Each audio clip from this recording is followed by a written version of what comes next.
Hey scholars, welcome to another edition of PhD in Me TV. Pursuing a higher degree in me. I'm your student teacher in Prashona, and I just wanted to show you this amazingly beautiful fall day here in Midwest USA.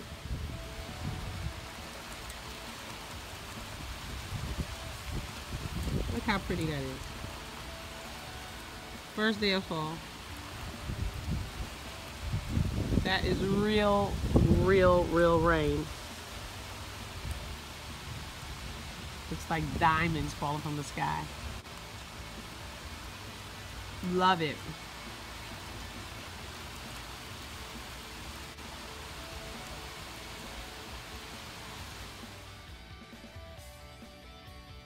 Hey scholars, welcome to another edition of PhD in Me TV. Pursuing a higher degree in me. I'm your student teacher in Prashona. So today is September 22nd, 2017, and it is the autumnal equinox, okay? That means it is the first day of fall, my favorite season of the year. So I'm really excited about that, okay? And I hope that you are too. New seasons mean new beginnings, new opportunities, doing a new thing. But most of all that newness means what? Change, okay? And some of us are excited about change. I have a tendency most of the time to get excited about change that is initiated by me. Not necessarily so much that is initiated by others that I happen to be affected by, but definitely when I initiate change, I get excited. And the good thing is I have a tendency to initiate change pretty often, so I appreciate change, and that is what the blessing of new seasons can be for us, okay? So today being the first day of autumn, there are just so many opportunities. This is the season of the harvest, and we're so blessed. Out here in the Midwest, I've got nice farms not too far from my home where I can do U-picks, which means I can pick my own fruit and veggies, and I don't have to concern with maintaining them and farming it myself. So that's awesome, and shout out to all the farmers who do that, because like I said, we have some amazing orchards here nearby where I live, okay? Some of them about an hour away, but that's a beautiful drive, especially on a weekend like that, like this weekend is supposed to be weather-wise. And some of them are only 30 minutes away, and actually our strawberry farm is literally only minutes away. So I'm blessed. I'm blessed to be around all that fruits and veggies, natural. And what's even more exciting is that my children get to see the abundance of God through the harvest, okay? So exciting. Fall is harvest season. Fall is also the season, obviously, where we see the beauty of change and the beauty of transition and the illusion of death. By the end of fall, things are looking pretty dead. And we'll go more into this when winter comes, because I just enjoy the seasons. We'll be having a broadcast every season. But it's not so, is it? We find something is happening over the winter that really creates that death illusion, but it's really not dead, right? So that's more winter, but we see in fall just that transitioning to winter. It's just amazing. God bless us with the seasons to teach us, and if we pay attention to the seasons, we will be able to discern the lessons that they teach. Okay, so I have something that I want to share with you guys. So today, scholars, on this first day of fall, I wanted to talk about the thing that is going to wow us, and it does it every time, the most this fall, and that is and are the leaves, okay?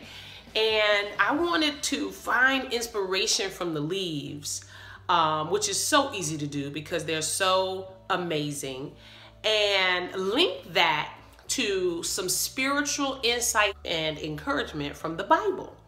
So we find leaves all over the Bible.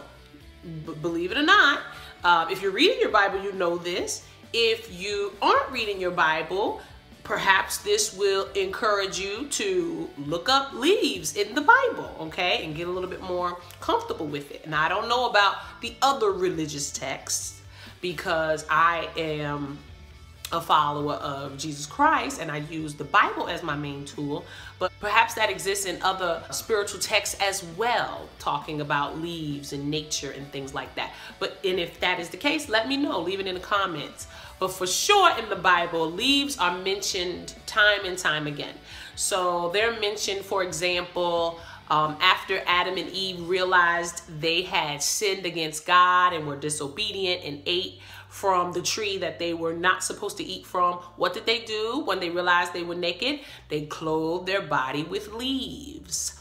All the way to the New Testament, when Jesus was riding into town and the people hailed him coming, and what did they put on the ground? Leaves. They put leaves on the ground in honor of him coming into town, okay? So we see leaves there. We see leaves on the tree that Jesus cursed because it wasn't producing the figs that it was supposed to produce. And I mean, and on and on and on. We see the green leaf portrayed as the leaf that represents life and righteous living, okay?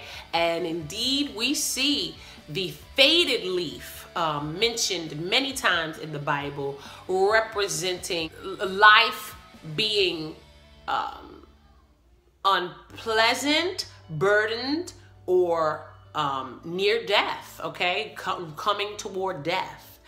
And usually as a consequence of sin. What is sin? Missing the mark, or doing those things which cause you not to feel the presence of God in your life, okay? So we see leaves all over the Bible, okay? And that is what we will be really, really focused on in the fall. We won't have too much other choice unless we're blind, and even the blind man can hear the sound of the crunching leaves, can smell the air of fall, okay? So the blind man and woman get to experience the beauty and the scents and the experiences of fall as well, okay? So, but that's what we will be seeing. Those of us who do have vision will be pretty much just gobsmacked, particularly if we live in an area where we have leafy trees, okay, as opposed to a more desert area. But where we have leafy trees and seasons, we will definitely just be inundated visually with the changing of the leaves. And so when we talk about that, we recognize that these leaves are changing because of the sun is not as close as it was in spring and summer, and now these leaves are about to fall. And so that is representing two things. That is representing letting go, and that is representing death. And when we speak of letting go and death, we're talking about matter-of-factly. It will be time for you to really contemplate and let things go. You may need to let go of bad habits. You may need to let go of some people. You may need to let go of whatever is holding you back and keeping you from God's best for your life, okay? And then some things may need to just die. They may be beyond the let go phase. They need to die. You know, obviously, if there's any area of sin in your life, unforgiveness in your life, bitterness in your life, resentment in your life, regrets even in your life. So when you get to a certain age and stage, people are carrying around regret. It's time to let that die. Let it die. So what you can do, for example, and from a practical perspective, write some of those things down. Write the things down that you feel like you need to let go of. and write the things down that you feel like you need to let die, and begin to process that, and make a commitment to yourself that this season, that's what you're going to do. That you're not even going, but by the time winter comes, those things will be good and dead, okay? That's what you want. You want those things to be good and dead by the time winter comes.